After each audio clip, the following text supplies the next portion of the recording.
Winter did not arrive suddenly in the Viking world. It crept in like a silent invader, testing the land before claiming it. The first warnings came on the wind, sharper, colder, carrying the scent of ice from the mountains and the sea. Frost kissed the ground at dawn and refused to leave by midday. Crops stiffened, animals grew restless, and the sky seemed to press lower with each passing day. The Vikings knew what this meant.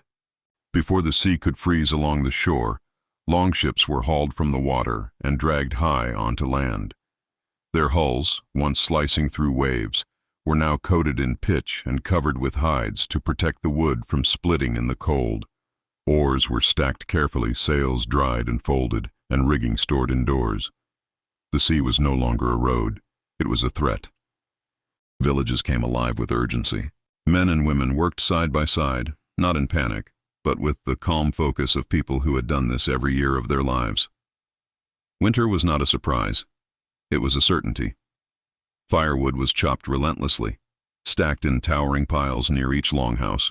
The best wood, dry birch and pine, was saved for the coldest months, when damp fuel could mean death. The longhouse became the heart of everything. Built low and long, its shape was designed to fight the cold. Thick wooden walls were reinforced with packed earth, clay, and turf, creating natural insulation. The roof, layered with sod and grass, trapped heat and blocked wind so effectively that snow often piled high on top without melting. To the Vikings, this was a sign of success. Inside, the hearth burned day and night. Fire was life. It cooked food, dried clothes, warmed bodies, and pushed back the darkness. Letting the fire die was unthinkable. Ashes were carefully managed, embers preserved, and spare fire-starting tools were always kept within reach.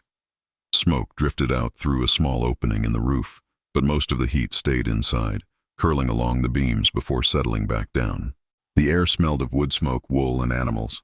As the days shortened, livestock were brought closer to the humans. Sheep, goats, and sometimes cattle were sheltered in attached byres, or even inside parts of the longhouse itself. Their body heat helped warm the structure, while their presence ensured survival later in winter. It was not pleasant, but comfort had never been the goal. Survival was. Food dominated every thought. Throughout autumn, Vikings had prepared relentlessly for this moment. Fish had been dried on wooden racks until hard as bone. Meat was smoked, salted, or buried in fermentation pits that preserved it through months of cold. Grain was ground and stored, butter packed tightly in containers, and barrels of ale sealed and hidden from freezing winds. Fat was everything. The Vikings understood, through experience rather than science, that calories were warmth. Animal fat, bone marrow, butter, and lard were precious beyond measure. A body with fuel could endure cold. One without it would fail, no matter how brave the heart. Inside the longhouse, sleeping platforms were raised above the cold floor. Straw mattresses were layered with thick furs, bear, deer, sheep, and seal, each one a trophy of survival turned into protection. Families slept close together, not for affection, but because shared body heat could mean the difference between waking up and never waking at all. Children were wrapped tightly, their heads covered, their feet protected. Elders were given the warmest places, closest to the fire. Every position inside the longhouse had meaning. Every decision was deliberate. Outside, the world hardened. Snow began to fall, first lightly, then heavily, swallowing paths and burying familiar landmarks. Trees cracked in the cold. The ground became iron. Wolves circled at a distance, their howls carrying easily through the thin winter air. Hunger drove them closer to human settlements, but they too feared fire and numbers. The sun betrayed the north. Each day it rose later and set sooner, until it barely skimmed the horizon at all. Twilight stretched endlessly, blurring day and night into a single, cold existence. For weeks at a time, true darkness ruled. The psychological weight of it pressed heavily on those unprepared. But the Vikings prepared for that too. They understood that winter did not only attack the body, it attacked the mind. Hopelessness could be fatal. So they filled the long nights with purpose. Tools were repaired, weapons sharpened, nets mended. Hands were kept busy, minds engaged. Idleness was dangerous. Stories mattered. Around the fire, elders spoke of gods who ruled frost and fire, of heroes who endured impossible trials, of ancestors who had survived worse winters than this one. These were not just tales, they were reminders. Proof that survival was possible, that endurance was part of who they were. Outside, storms came without warning.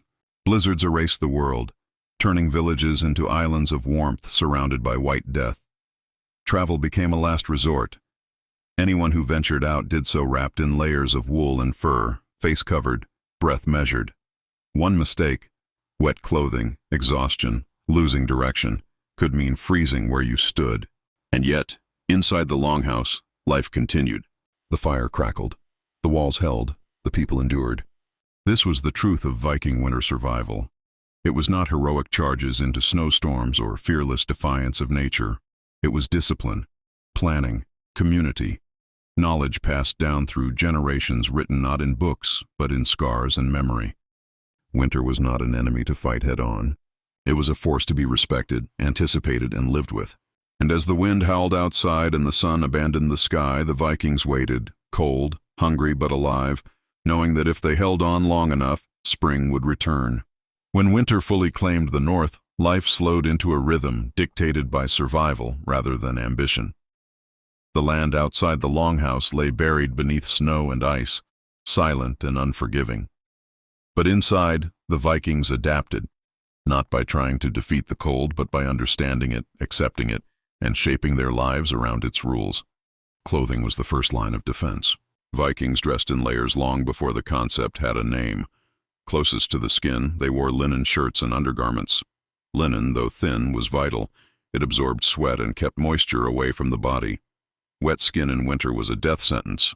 Over this came thick wool tunics and trousers, tightly woven to trap warm air. Wool was prized because it kept its insulating properties even when damp, something the Vikings learned through hard experience. On top of wool came fur. Cloaks made from bear, wolf, or reindeer hides blocked wind and snow, their weight both comforting and protective. Fur-lined hoods framed the face, leaving only a narrow gap for breath. Mittens, far warmer than fingered gloves, were tied together with cords to prevent loss. Leather boots were softened with animal fat to keep them flexible and water-resistant, then stuffed with dry grass, straw, or moss for insulation. Every item of clothing had a purpose. Nothing was decorative. A poorly sewn seam or thin sole could cost toes, or a life. Movement, too, was carefully managed. Vikings understood that staying completely still invited cold to creep inward. During daylight hours, what little daylight existed, people worked constantly. Men carved tools, repaired weapons, and shaped wood for future ships and buildings. Women spun wool, wove cloth, and mended garments, ensuring that everyone remained protected through the long season. Animals were tended daily. Livestock, brought close to the longhouse or sheltered inside adjoining spaces, required feeding and care. Snow was cleared from their pens. Fodder stored from summer was rationed carefully. The animals' breath and body heat helped warm the structure, while their presence guaranteed food and materials once spring returned. The Vikings accepted the smells, the mess, the discomfort. Survival mattered more than cleanliness. Food consumption followed strict patterns. Meals were smaller but calorie-dense. Stews simmered for hours over the hearth, combining dried meat, bones, and whatever vegetables remained. Broth extracted every possible nutrient, and nothing edible was wasted. Bone marrow was cracked open and eaten, rich with fat. Fish oil was consumed not for taste, but for strength. Alcohol had a purpose too. Ale and mead provided calories and warmth, but more importantly, they lifted spirits. In a season where darkness could break a person's will, morale was as important as firewood. Drinking was controlled, not excess, but enough to ease tension and strengthen bonds. The long nights were filled with sound. Storytelling was not entertainment alone, it was survival. Tales of gods like Odin and Thor, of frost giants and burning realms, reminded the Vikings that cold and darkness were part of the cosmic order. If the gods endured, so could humans. Songs echoed against wooden walls. Rhythms kept time with work. Children listened wide-eyed, absorbing lessons disguised as legends. Every story carried knowledge: when to respect storms, how to read the land, why patience mattered. Social bonds tightened. Winter stripped away individuality. No one survived alone.